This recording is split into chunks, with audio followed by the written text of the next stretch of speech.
Shabbat Shalom, everyone. This week we are in the Torah portion Shemini, which can be found in Leviticus 9:1 through 11:47. Our Haftarah portion is 2 Samuel 6:1 through 7:17, and our Brit Chadashah portion is Matthew 3:11 through 17. In our Torah portion, we have the dietary laws, specifically regarding what animals we may not eat. For those of you who are new to keeping Torah and are wondering what meats are or are not clean, that's a good place to start, right here. But before we get to those cleanliness laws, we have a puzzling passage where Nadab and Abihu, two sons of Aaron, offer strange fire before the Lord, and both die as a result. After this incident, we get the only instance in all of Scripture, that I can find at least, where Adonai speaks directly to Aaron, and only to Aaron. I think it best to start there. When the Bible speaks of a time in which people died for approaching the Lord in the wrong way, I think it's best to try to understand what exactly they did that was incorrect. I want to first say that the mere fact that these two died after offering strange fire does not mean that they were necessarily condemned for all eternity. Let's get that notion out of our heads. While it is certainly possible that they were condemned, we don't know that, and it's best not to assume what we do not know about their fate in the hereafter. Even so, this passage begs a lot of questions. What is strange fire, for example? And why did Nadab and Abihu die for offering it? Let's start by looking at the language used here. The word for strange in the phrase strange fire is zur. It is in some places translated to layman, but more often translates to stranger or alien. Exodus 39 specifically says, "You shall not offer any strange incense," and the same word is used there. Numbers 3:38 says, "Moreover, those who were to camp before the tabernacle on the east, before the tabernacle of meeting, were Moses, Aaron, and his sons, keeping charge of the sanctuary to meet the needs of the children of Israel, but the outsider who came near was to be put to death." And the word for outsider there is that same word, zur. This seems to point to the idea of the stranger or outsider that the word refers to as not just being someone we don't know, but rather someone we can't trust. The word is also used in Deuteronomy 32:16 to refer to the children of Israel provoking God to jealousy with strange gods. Again, there is a strong negative connotation there. Job 19:13 probably uses it in the most revealing way. "He has removed my brothers far from me, and my acquaintances are completely estranged from me." Here we see that it can be used in a sense of estrangement. Consider also that it says, "which he had not commanded them." Now, the truth is we do a lot of things that we are not specifically commanded every day. When we get up in the morning, it is not specifically commanded of us that we should, say, eat breakfast, right? Yes, there is a commandment to preserve our lives and to choose life over death, and eating breakfast is a way to fulfill that mitzvah. But that logic does not apply in this circumstance. Nadab and Abihu, being priests, were under the commandment to make burnt offerings. One might think that this duty would also entail them having to make certain decisions about how to start a fire. However, at Leviticus 9:24 we read, "Fire came out from the presence of Adonai and devoured the burnt offering and the fat on the altar. When all the people saw it, they shouted and fell on their faces." Please also consider Leviticus 6:5, where it is written, "The fire on the altar is to be kept burning on it, and it must not go out." Rabbi Ibn Ezra's commentary on this portion indicates that they were meant to use the fire of the Lord, not just any fire. The historian Josephus records that the fire used in the temple was the same continuous sacred fire. Mishnah Tamid 2:1 through 5 supports this interpretation, as does Mishnah Yoma 4:6. This is important because it creates a picture of how things work in Adonai's kingdom. The fire that came from Adonai's presence to consume the offerings was sacred, miraculous, and awe-inspiring. The presence of these sacred flames reminded the people of Adonai, the presence of these sacred flames reminded the people of Adonai, who is above and beyond all things. The miraculous nature of this burning light spoke to the presence of heaven on earth. Offering mundane fire is a failure to separate the sacred from the common. It is substituting heavenly things with earthly things. We must remember that there are spirits who play at being gods, and some who claim to be the Almighty. Furthermore, there are also people who would raise themselves up as gods. And in atheism, every man is raised up to be his own god. Therefore, in order to keep ourselves on the right track, we must keep in mind the difference between what is heavenly and what is worldly. We need to remember the difference between that which came purely from the Creator and that which we have made and crafted of our own accord. If the wrong picture enters into Adonai's temple, it keeps people from seeing the picture that he creates and confuses us into misunderstandings of how the Lord's kingdom works. For the whole temple and the service thereof is an object lesson that we are meant to study so that we might understand Adonai's plans for forgiveness, salvation, redemption, and reconciliation. If man-made fire is used in the holy temple service, then that may imply one of two things. First, it could imply that we worship fire itself. Certainly there have been cultures who worshipped fire gods and would start bonfires in their honor. What this idea leads to is the idea that we are permitted to worship the work of our own hands, and Isaiah 2:8 warns us of this practice. Their land is full of idols. They worship the work of their hands, what their own fingers have made. In this instance, treating it as if God or his presence is something that we can force, create, or manufacture or control is spoken of as part of the core issue with idolatry. Attempts to summon gods and make them do one's bidding are at the core of the sin of witchcraft.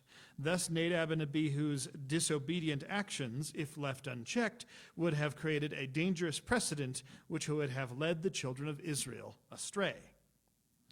The second thing that offering man-made fire could imply is that God is only that which we make. It removes the miraculous nature of the temple service, making the rest of it seem like an illusion or a magic trick. And indeed, a number of pagan temples in the ancient world used strange magic tricks to make their idols move, weep, bleed, and more. The practice of theurgy used ventriloquists to make idols seem like they were speaking.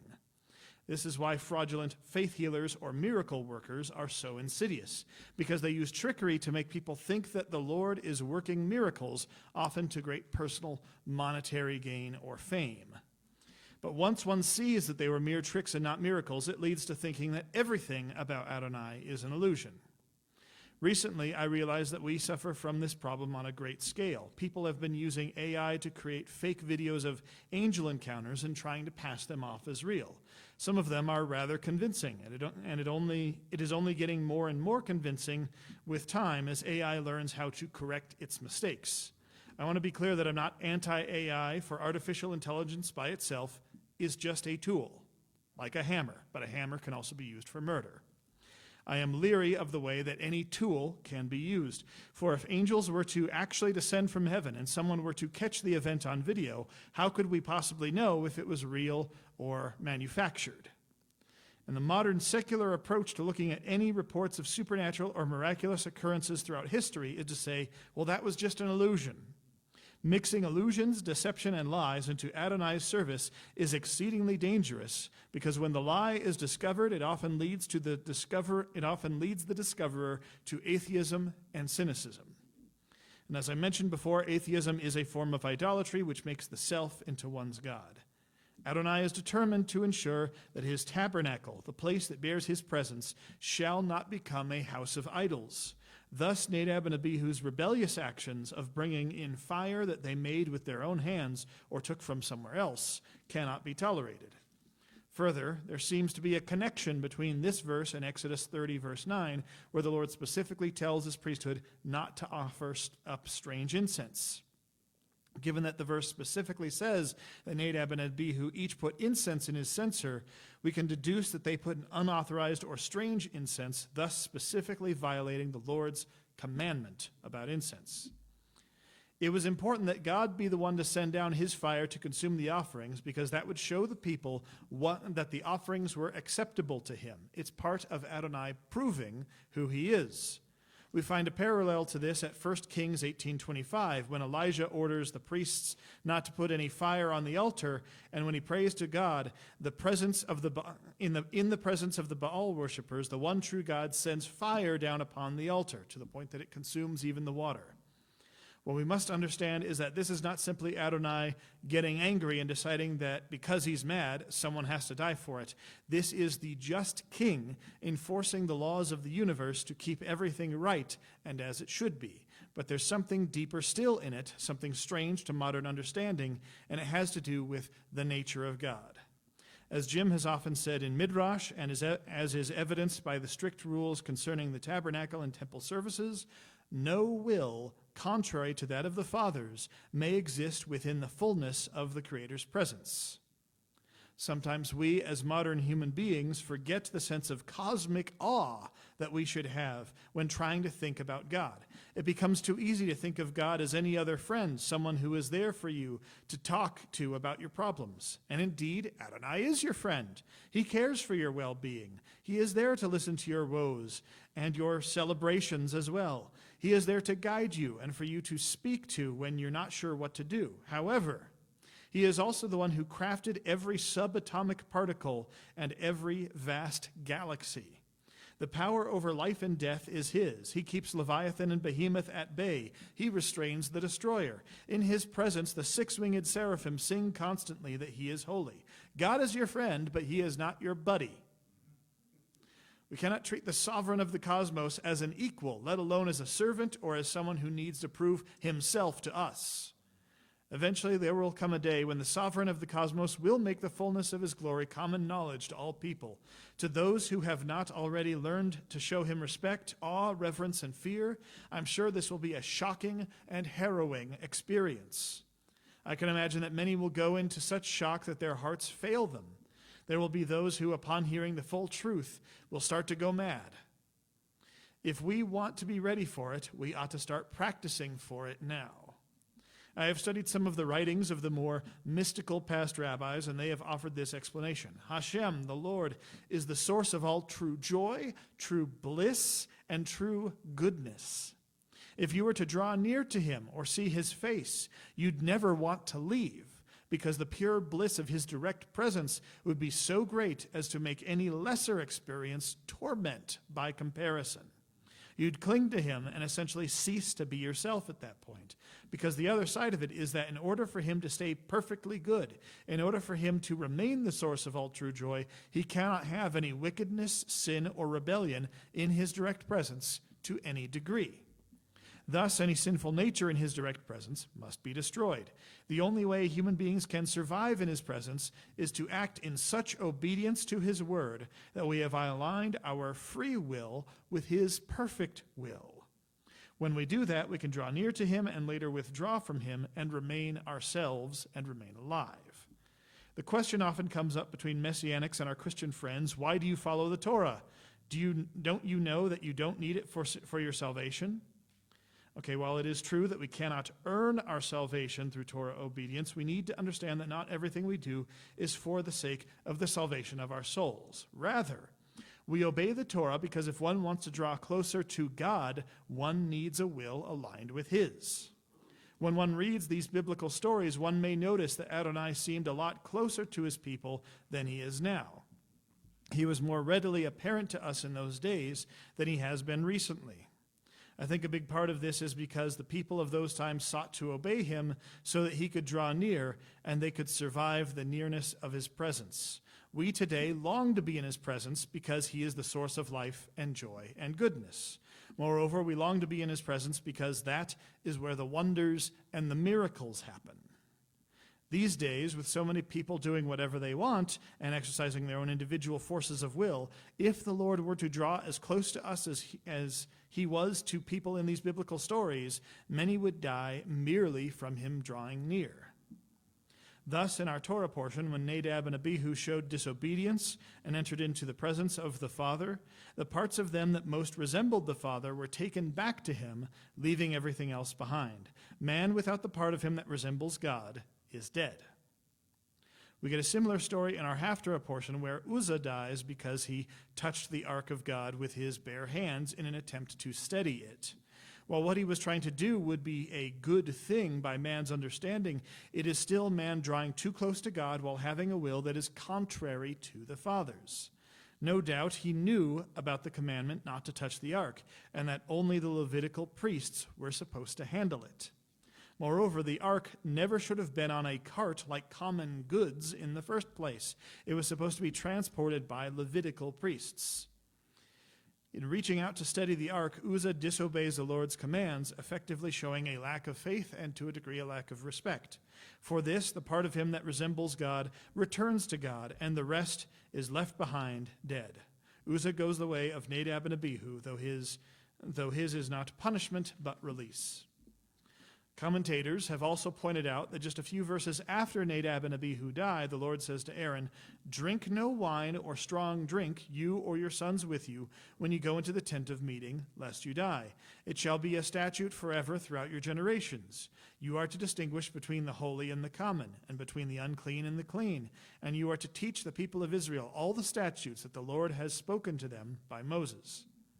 I, like the commentators, do not believe this to be a non sequitur, especially considering that this is the only time in all the Torah that Adonai speaks to Aaron both directly and alone. Every other time that Adonai speaks to Aaron, it is either through Moses or to a group of people, and Aaron is there among them. Therefore, I think this command is a piece of the puzzle, and when we put all of the pieces together, we get an idea of what likely happened with Nadab and Abihu. The sons of Aaron coming out of Egypt, these men had seen the great and wondrous miracles of the Lord. They had seen the plagues, the parting of the Reed Sea, the springs of Marah becoming drinkable, water coming from the rock, manna and quail from heaven, and many other wonders. They knew with a certainty that some of us might wish we had, that God is real and that he does wondrous things. Then they were selected to become priests because they were sons of Aaron. They listened to the commandments of God about how the priesthood was to conduct itself. They had the special garments made for them and were prepared for their duties. Then comes the day when Aaron is to be ordained by God. Their father's big day when God will accept Aaron's offerings and thus show all the children of Israel that he is the high priest. The day that the Father has chosen to make his presence known. And on Father's big day, they get drunk. The commandment God gives seems to imply that they got drunk in the tent of meeting, for that is what he specifically forbids. It's not even that they got drunk and then went to the tent of meeting. They brought strong drink with them into the tent and imbibed there, or at least it seems to imply. Imagine if you brought booze with you to your office and got drunk in front of your boss during an important meeting. Even in a secular workplace, you would be, well, fired. I apologize to those who've heard this joke before, but I think it illustrates the point even for those who have not. Anyway, in their drunken state, they approached the King of Kings to do their priestly duties. In our studies of the tabernacle and the temple, we often dig deep to try to discover what each element of the tabernacle means. We know that it must symbolize something or have a specific purpose because with all the things the Torah glosses over, for example, most of the days of Moses' life, it goes into great detail about every part of the tabernacle service and any of the offerings to be made to the Lord. These two men, as priests, likely had a far better understanding of the meaning of every single part of the service than any of us ever will. No doubt they knew why God said that certain incenses were to be used and certain incenses were forbidden. They knew that every element of the service was holy and everything had a purpose. Yet in their drunkenness, they treated this service as common. We know this because of what the Lord says after the fact, "You are to distinguish between the holy and the common, and between the unclean and the clean." That's at Leviticus 10:10. They behaved like strangers before the Lord and acted as if they hadn't been specifically taught how to do all of this. And I want to be clear that I'm not ragging on these men. These were righteous sons of Aaron who, in this instance, made a mistake that is all too common by modern standards. You see, any form of disobedience to the Lord is also a lack of faith. If you say that you believe in God, that you believe that he is omnipotent, omnipresent, omniscient, and omnibenevolent, then the logical conclusion to such a claim is that you would hold his commands and his instructions as absolute. If you believe that he knows everything and is all good, then you know that his ways, his instructions are far better than anything that you could think of. To willfully disobey the Lord is to tell him, "I don't believe in you because I believe my way is better." To do that from a distance is a common form of sin, one for which we are thankfully not consumed every time it happens. But Nadab and Abihu did this while reaching across into eternity, essentially defying the king in his own throne room, and for this they were consumed. While I do not think that any of us will ever be Levitical priests serving in an earthly temple, though, you never know, we still need to learn from what happened in this passage. When we approach God, we must do so with the understanding that this is the King of the universe we are speaking to. We cannot treat that which he has called holy as if it were common, and we cannot call clean that which he has called unclean. With that in mind, let us look at the commandments regarding which animals we may or may not eat. At Leviticus 11:1 we read, "And the Lord spoke to Moses and Aaron, saying to them, Speak to the people of Israel, saying, These are the living things that you may eat among all the animals that are on the earth." That gives us a clear picture of who this commandment is for, the children of Israel. So let's be clear about who the children of Israel are.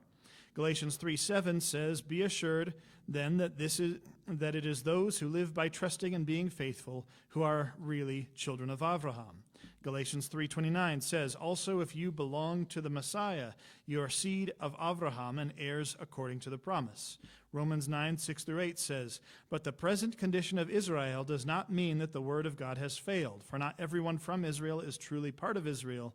Indeed, not all the descendants are seeds of Abraham. Rather, what is to be called your seed will be in Yitzhak." In other words, it is not the physical children who are children of God, but the children the promise refers to who are considered seed. In these verses, we see that those who are counted as Abraham's children are those who have faith in Abraham's God.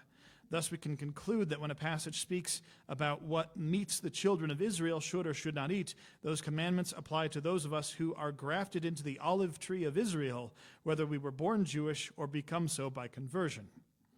The basic rule for any land-dwelling animal is whatever parts the hoof and is cloven-footed and chews the cud among the animals you may eat. Camels, pigs, and burrowing mammals are specifically forbidden here.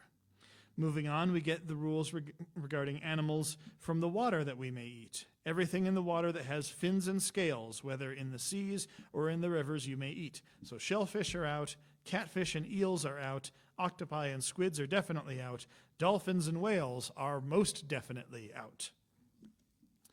The Torah portion then goes on to speak on what birds are unclean to us.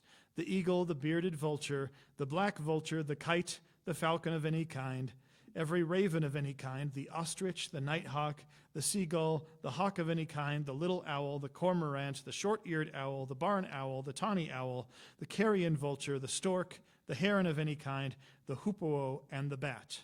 And yes, I know that bats are not birds per the modern scientific definitions. It is included in this list because it flies. The general pattern here seems to be there are no birds of prey and no carrion birds, and of course no bats. The Torah portion then moves on to what insects we can eat. The short version is that it's just locusts, grasshoppers, and crickets. Thankfully, we live in a society where we do not have to resort to locusts, grasshoppers, and crickets for our nourishment. However, if that ever happens to change, that's an important thing to remember. The portion also says, "And all that walks on their paws among the animals that go on all fours are unclean to you." So don't eat Fido or Fluffy. Such things as lizards, snakes, mice, and so on may not be eaten. We may ask ourselves, why does God tell us not to eat certain animals that he calls unclean? Well, there is not just one answer to this, but many. One might say that it's just an exercise in obedience, and in some ways that either is or should be enough. After all, if we want to draw closer to his presence, we need to obey him, and we could call that case closed. But for those of us for whom that is not enough, consider this. In our modern society, we often call Torah the law. While that is a fair translation, it is not necessarily the best translation. One that I would propose to you is that the Torah is a sort of spiritual constitution. It's like a bill of rights set up to settle disputes and ensure that we treat each other fairly. But that constitution isn't just for us as children of Israel. Time and again, the Torah says that certain rules apply to the sojourner in our midst and instruct us on how to treat foreigners. Moreover, the Torah, as our constitution, is not even just for human beings. In some places, it instructs us to avoid cruelty to animals. We are not to take both the eggs and the bird from a nest to eat them. We are not to muzzle an ox while it treads out grain. We are not to strangle animals that we intend to eat. And honestly, I'd say just don't strangle animals. That's pretty messed up. It's their Bill of Rights too. Thus, it is the right of certain animals to not be eaten by humans. This may seem a bit strange, but consider again that the same God who wrote these laws for Israel also wrote the laws of physics that govern the universe. Adonai did not just have a specific people in mind, or even just a specific species. He had the universe in mind. He had the balance between all living things to think about. And so when giving us instructions for how to live within his will, he gave us instructions about how to treat land, how to treat blood, how to treat trees, how to treat dead bodies, how to treat stones, how to treat heavenly bodies, and yes, how to treat animals. Consider that while wolves can eat foxes and gain nourishment from them, they generally don't do so. It is a law that is written into a wolf's instinct. Other animals have certain animals that they can eat from a biological standpoint, but don't. Consider, for example, that humans are not a regular part of the diet for bears. Usually bear attacks are not about the bear being hungry for human flesh, but rather hungry for whatever the human is carrying, or out of a desire to protect their territory or their cubs. Most bears do not actively hunt humans. If you were to encounter a bear, would you not be grateful to know that that animal stuck to its usual diet rather than deciding to try something new? Human beings were created as the image of God, and I would argue that means creation looks to us for cues on how to be. I might even go so far as to argue this is part of the reason for entropy. So let us model the behavior we might like to see from the natural world and from existence itself. Thus, while we can derive some nourishment from eating unclean animals, let us remember that God has his reasons why he told us not to. Also, there are some people who have argued, if God didn't want us to eat pork, why did he make it taste so good? Well, the same argument could be made of antifreeze, which tastes an awful lot like chocolate, but will definitely kill you. What we must remember is that we are Adonai's children, and when he says, don't put that in your mouth, it's not food, we need to obey. I am sometimes surprised at what a point of contention this becomes between Messianics and the normative Christian church. And let me be clear that this goes both ways. In the years I've been practicing Messianic, I found myself appalled at the number of fellow Messianics who fly into a tizzy when they find out that their Christian brethren are still eating pork and immediately set to attack them for doing so. I admit I was guilty of this too, and I'm a bit appalled at my younger self. On the other side of it, I'm often shocked at the number of normative Christians who treat Messianics like they're sinning against God by not eating pork. I think this is particularly odd because so many Christian evangelists like to bring up Pascal's wager as a philosophical argument. Now, for those who don't know, Pascal's wager was an idea summed up by the theological philosopher Blaise Pascal, who lived in the 1600s. When confronted with the idea of atheism, Blaise Pascal proposed that beyond all other arguments, it is a safer bet to believe in God than it is to refuse to believe in God. His basic logic was that if one believes in God and it turns out they are wrong, then there is very little consequence for having believed in a deity who did not exist. However, if one refuses to believe in God and it turns out that they were wrong, then the consequences for such refusal would be catastrophic. This is fascinating logic, and evangelists use it all the time to make their point. However, I would like to propose that we use that same philosophical and logical argument with regard to the dietary laws. If you choose to follow the kosher laws and thus don't eat certain animals, but it turns out that God doesn't care what you eat, what have you lost? The experience of a few meals? Is not life more than food? However, if you eat pigs and shellfish and vultures and bats all the time, but it turns out that the Lord finds such a diet detestable, I'd say you've lost a bit more.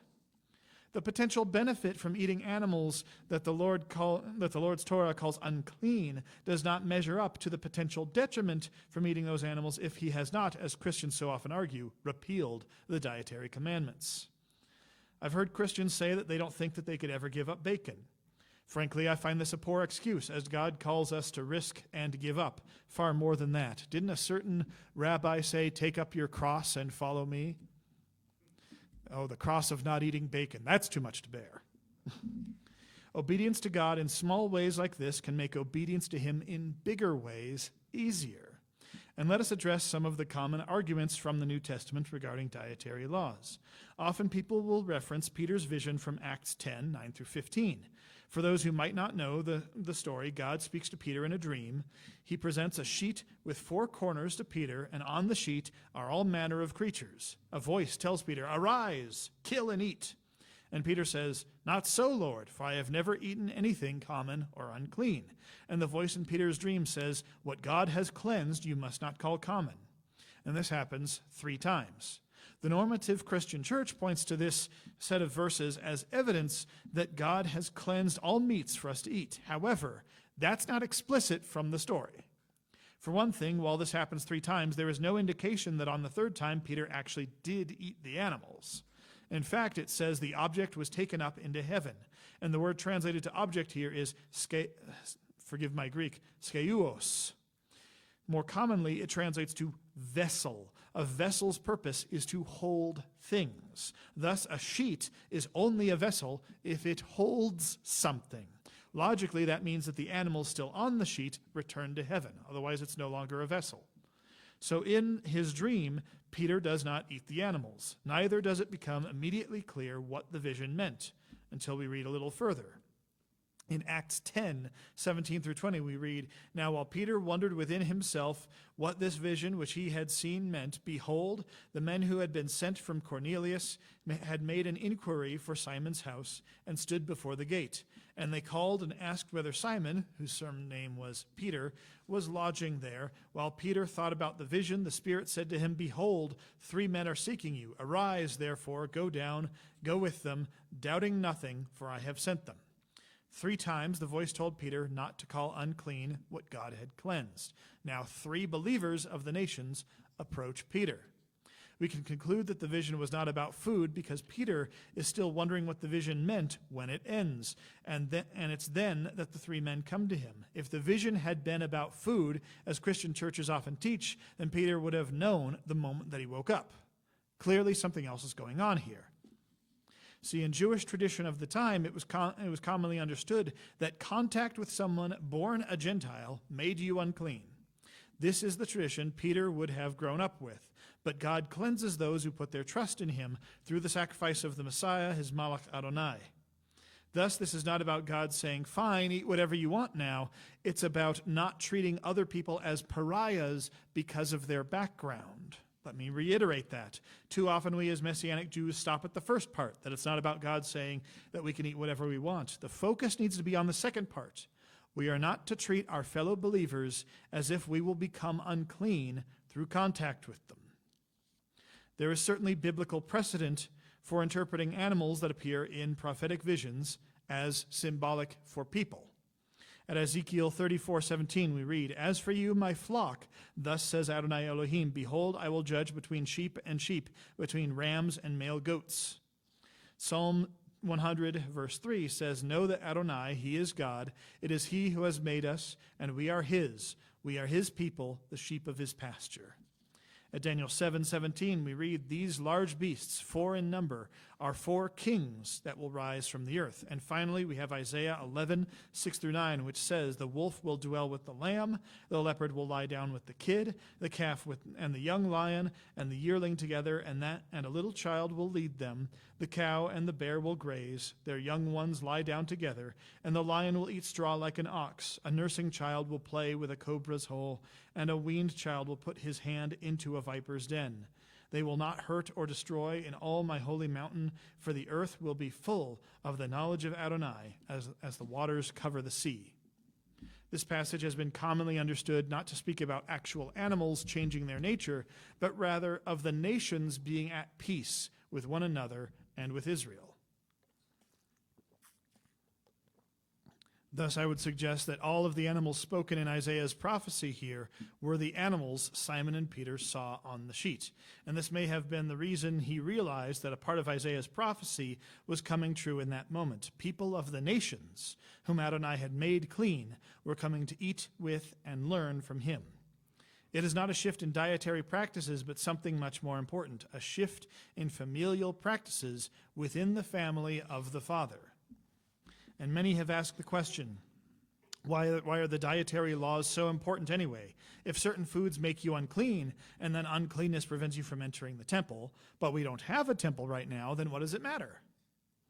A short answer could well be that because we wish to have a temple again soon, we are already practicing some of the cleanliness laws associated with it so that we will be ready when the time comes. What we do now and the habits that we form now will become what we do in the future.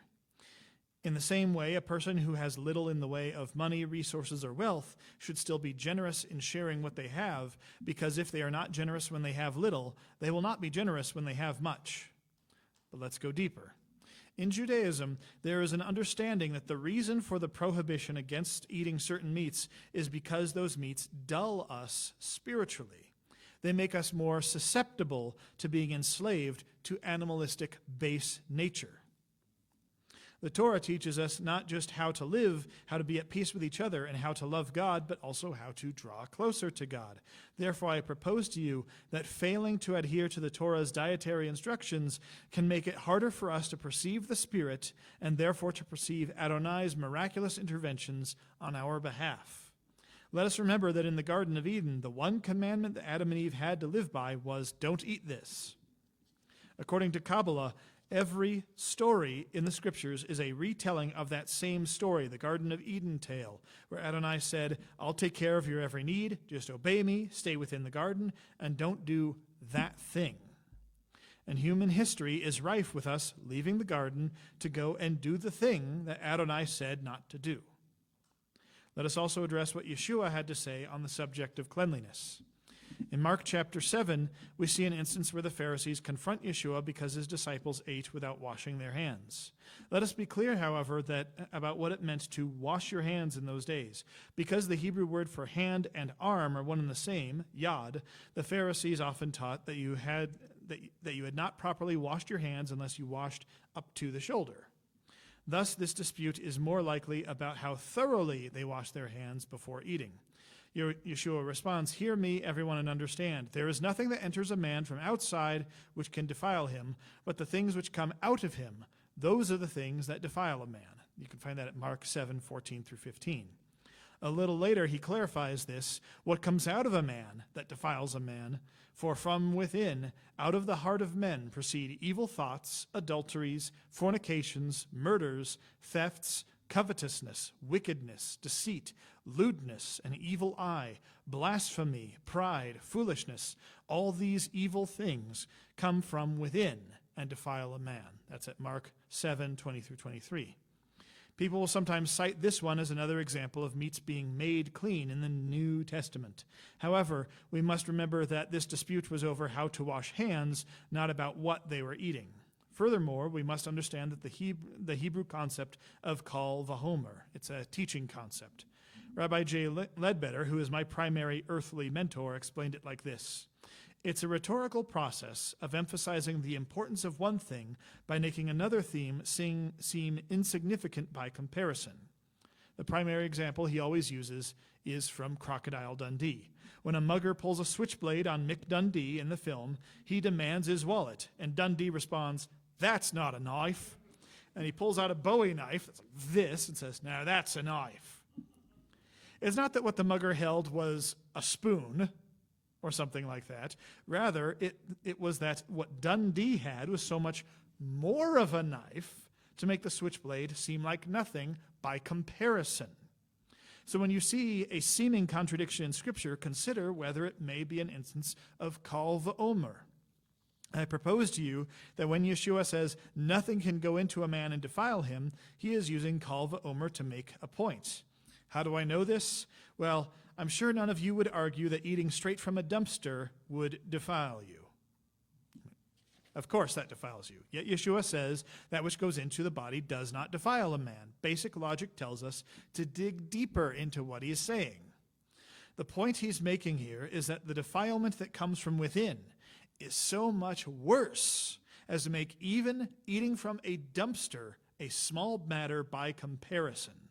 For from within, out of the heart of men, proceed evil thoughts, adulteries, fornications, murders, thefts, covetousness, wickedness, deceit, lewdness, an evil eye, blasphemy, pride, foolishness. All these evil things come from within and defile a man. All these things are worse than garbage, because even garbage at least had a use at one time. Sin has no use. Thus, whenever we speak about scriptural matters, let us be especially careful that we do not mix any of these things in. To speak of biblical things in haughtiness is blasphemous. Ephesians 4:29 says, "Let no corrupting talk come out of your mouth, but only such as is good for building up, as fits the occasion, that it may give grace to those who hear." 1 Thessalonians 5:11 says, "Therefore encourage one another and build one another up, just as you are doing. So ask yourself before you speak, will this build the hearer up?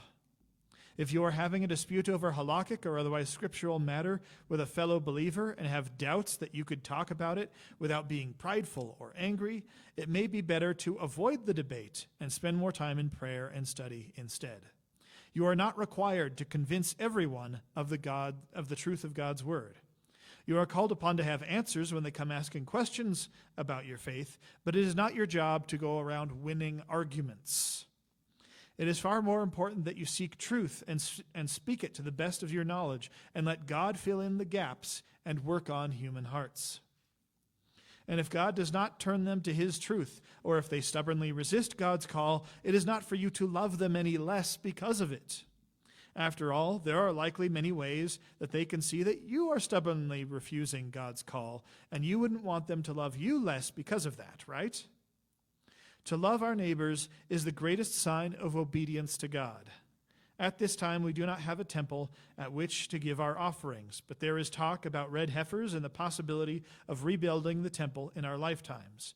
Indeed, I hope that the temple is rebuilt within our lifetimes. But I'd like to suggest this hypothesis as to why the temple has not yet fallen upon us to be at peace with our brothers before we approach his holy place. Therefore, I think it's perfectly reasonable that the Lord might well withhold his temple until we have learned to be at peace with our brethren. Romans 12:18 tells us, if possible, and to the extent that it depends on you, live at peace with all people. Let us remember that according to Jewish tradition, the second temple was destroyed because of baseless hatred. How then can it be restored until baseless hatred is no more, until baseless love is stronger than baseless hatred? Thus, we should understand that it is unacceptable for us to hold a grudge against a brother. It is difficult to let go of that grudge, and I've found that to be a real fight at times, but it is necessary. If we want to see the temple restored, let us do our part to put a stop to baseless hatred. The 18th chapter of Matthew spells out the proper conflict resolution process for us to follow. At verses 15 through 17, we read, "Moreover, if your brother commits a sin against you, go and show him his fault, but privately, just between the two of you. If he listens to you, you have won back your brother. If he doesn't listen, take one or two others with you, so that every accusation can be supported by the testimony of 2 or 3 witnesses. If he refuses to hear them, tell the congregation, and if he refuses to listen even to the congregation, treat him as you would a pagan or a tax collector." So let's break that down a little. First, your brother sins against you. Maybe not brother by blood, but as we all pray to the Father, this makes us brethren. When he does this, when he sins against you, it is not for you to spread a rotten word about him all around. For that matter, it also doesn't say that the first thing you should do is go straight to synagogue leadership about the matter. Certainly it is fine to go to synagogue leadership so that they can help you figure out what to do next, but going straight to leadership and asking them to resolve the matter is not the model that the Messiah gives us here. You are first to meet privately with the person who sinned against you to present what they did wrong and try to make some sort of reconciliation. I want to be clear also that this is talking about sin against you. You have to be able to point out chapter and verse what they did wrong. Both parties need to do this peacefully and hear each other out for this to work. And yes, there are caveats and extenuating circumstances when the offending party has demonstrated violent or dangerous tendencies. Still, the Matthew 18 model serves as the overall rule. If the first meeting does not lead to reconciliation, then we move on to the second meeting. It's important to note that this extends to situations where the reconciliation seemed to be reached at the time of the conversation, but the offense continued and amends were not made. Returning to the same behavior that brought the conflict to begin with breaks the restored trust, so fresh after its restoration. But once you've reached step 2, that step includes witnesses. Any witnesses to the second meeting either should be witnesses of the initial offense, if possible, or they should at least be witnesses to the behavior in question. In some ways, think of it less like a confrontation and more like an intervention. You're not angry at your friend that you have an intervention for them because they're drunk all the time. You're trying to help them. If the witness is purely a witness of the conversation, then I would argue that this should be treated as step 1 rather than step 2, because the witness can only bear witness to that conversation and whatever followed, not the original offense. It is important that neither party attempt to bias the witnesses against the other party in the discussion. In these circumstances, it may be best that the witnesses not be told what the offense was, so that they may make a righteous judgment of the situation in the moment. If this too fails to lead to forgiveness and peace between brethren, then the offense should be taken to the community, and specifically the community leaders. And if the offense is against the community leaders, then you go to their covering. This should not be done in the form of gossip mongering, but rather as a meeting with the parties, the witnesses, and the synagogue leadership. The leadership will give a ruling in that instance. And then if the offending party refuses to listen to synagogue leadership, the offending party is to become as a stranger to the community. As rabbi of this synagogue, I have been pulled into a number of conflicts and misunderstandings between people. Sometimes the parties followed the proper steps before involving me as mediator. Sometimes they did not. In any event, though, in most of those cases, I have instructed the parties at odds with each other to follow the steps from this passage. Those who did so properly have reconciled and been at peace. But those who refused to go through the necessary steps did not find peace. What we all need to understand is that bringing me in too early brings us closer to the potential for an unpleasant conclusion to the matter, because getting synagogue leadership involved is supposed to be the last step. I am bound by what the Lord's word says, and if I find one party or both parties will not meet to make peace, then I am forced to act as Scripture says, to treat that person as an outsider. However, I want people to know that this is not a sentence passed upon a person who refuses to make peace. If someone refuses to make peace with a brother who has offended them or whom they have offended, then the one refusing to make peace is barred from the community, but it is only until the one refusing finally comes around to make peace. The Messiah says to set aside your offering and go make peace with your brother before going to the temple. While this is not the temple, we still try to operate based on the Messiah's teachings. Repentance can be made at any time.